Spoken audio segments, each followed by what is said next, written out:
Hello mga kapatid, magandang hapon po sa inyong lahat. Eto na po, nag-iinarte na naman si Duterte, no? Ang sabi niya is gusto niya raw nang umuwi. Gusto na raw niyang umuwi dahil gusto niyang dito mamatay sa ating bansa, no? Para sa akin po, hindi na po ako naniniwala sa mga sinasabi ni Duterte. Hindi na po dapat paniwalaan ang mga pag-arte ni Duterte. Ang pangungonsensya, lahat. Marami tayong kababayan na namamatay sa ibang bansa na hindi naman ganyan na mag-iinarte, no? Kay Rodrigo Duterte, naririnig natin ang lahat ng pag-arte sapagkat meron siyang pagkakasala na dapat harapin. Lahat ng paraan ay ginagawa ni Duterte para maabsuelto siya. Ang pagkakasala po ay wala sa edad. Kahit uugod-ugod ka na, marami po ang nasentensyahan ng habang buhay. At hanggang sa kanilang pagtanda ay naroroon sila at nakakulong. Pero walang kasiguruhan kung talagang sila ay kriminal. Maraming nagdusa ng habang buhay na pagkakakulong pero walang kasalanan. Ito pa kaya ang kay Duterte na sagad sa buto, sagad sa kaluluwa, sagad sa langit ang ginawang kabalbalan sa ating kapwa Pilipino. Ang isang pinatay ay sapat na para maparusahan ng isang tao. Subalit hindi lang isa, dalawa, tatlo ang naging biktima ni Duterte. Bakit natin pagbibigyan? Bakit natin paniniwalaan?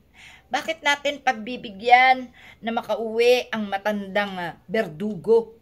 Samantalang, kung iisipin, malakas pa rin siya sa kalabaw. No? Ang pag-arte na isang kriminal ay isang pag-amin na siya talaga ay may kasalanan. Guilty. Paano natin tatanggapin ang taong nagkasala sa ating lahat at lalo na sa Diyos? Gayong ang mga tauhan man niya o ang mga alipores o tagasunod niya ay hindi nagbabago. Bagkus, imbis na magpakumbaba, ay nakikipaglaban pa. Nambabalahura, mga bastos, mga walang modo. Bakit natin pagbibigyan si Duterte? Hindi ba't ang kaparusahan kay Duterte ay dapat lahat na ay nilulubos-lubos na? Ang walang hiyang ginagawa ng kanyang mga taga-suporta, ng kanyang mga alipores, dapat po ito pagdusahan na lang din ni Duterte.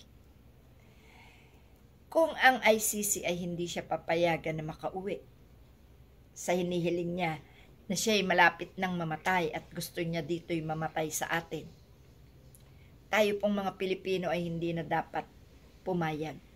Sapagkat kahit konti, matikman niya rin ang lupit ng mga Pilipino na ginamitan niya ng pagkitil sa mga buhay.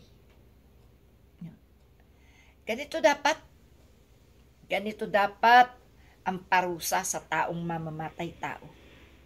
Ganito dapat ang parusa sa taong walang kinilalang kababayan.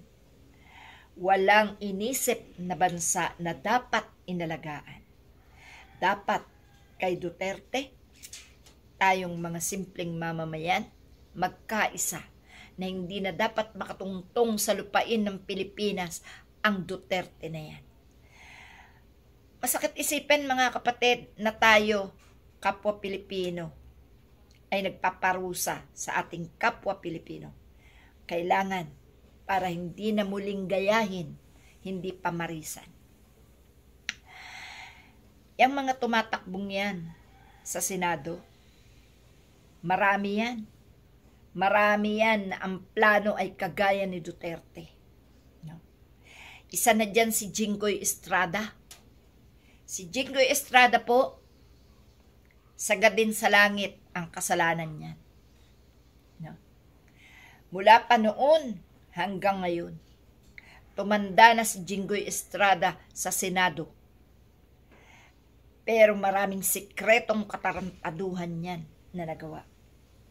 Sinisigaw na yan ng mga dating tauhan o dating sundalo ni Enrile. Kaya mga kapatid, si Jinggoy Estrada dapat yan maibalik sa kulungan. Ibalik sila pareho ni Revilla sa kulungan. Dahil sila ay mga nagkasala. Pero si Revilla, sa pera lang nagkasala. Si Jinggoy Estrada, naging ala Duterte yan, mga kapatid.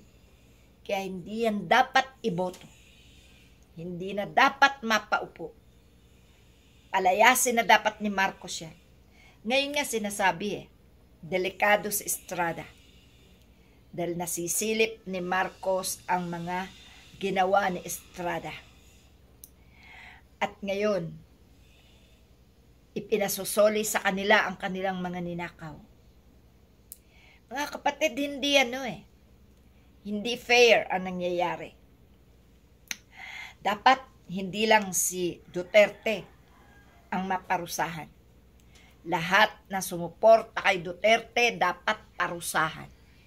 At para makita ng mga supporters na mga walang magawa sa buhay kundi mambastos, mambalahura, manakot, mangharas, kagaya ng ginagawa sa mga biktima ng war on drugs na hinaharas, tinatakot, tinatawagan, mini-message.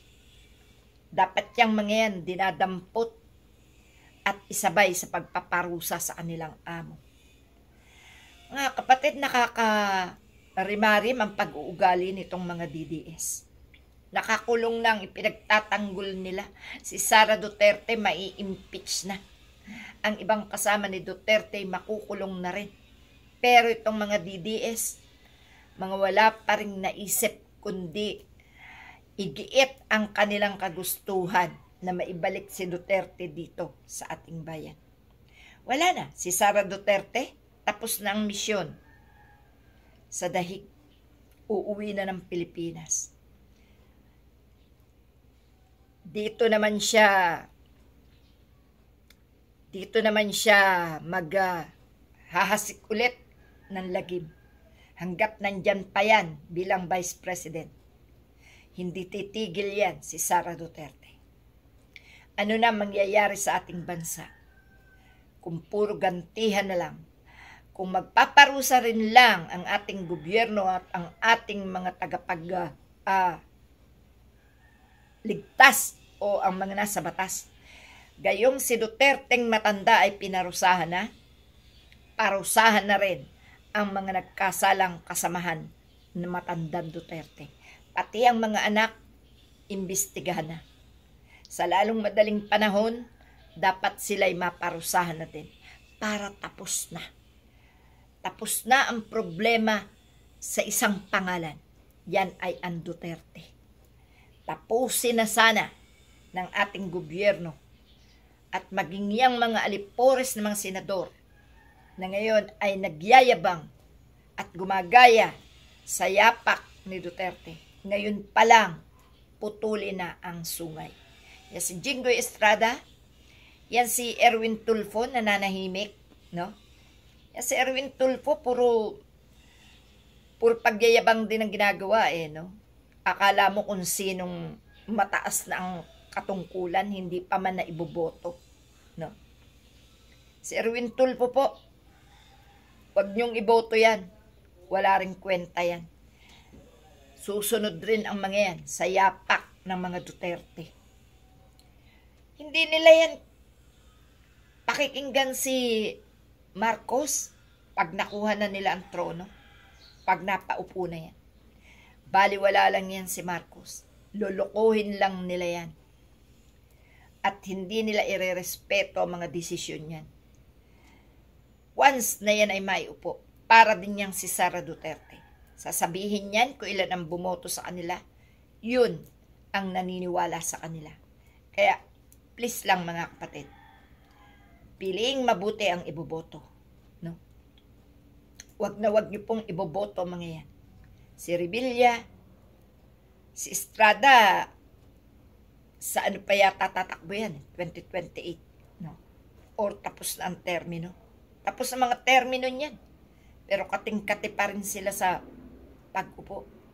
Basta po yan, mga tao ni Duterte. Walang gagawing magaling yan. Susunod at susunod sa yapak ni Duterte yan. Si Duterte, wag nang pauwiin. Hayaan natin siyang mabulok doon sa kulungan. Si Sara Duterte, imbestigahan na rin. No? Imbestigahan na silang lahat. Wala na. Watak-watak na sila. Si Robin Padilla, isa pa yan. Si Harry Roque, aning ko pa si Harry Roque, hindi yan tatakbo. No? Tinatawag pa nilang mayor, yan si Philip Salvador. Tinatawag pa nilang mayor si Duterte. Paano pa makakapag-mayor kung isa ng bangkay pag umuwi? Hindi na po mga kapatid, kasumpa-sumpa na talaga sila. Kaya hindi na gugustuhin pang matapakan ng mga Duterte ang ating lupang sinilangan. No? Tigil na po. Tigil na sila. At kayo mga DDS, instead na kayo mag-ingay, instead na kayo magsipagyabang lagi, manahimik kayo. Salamat po mga kapatid.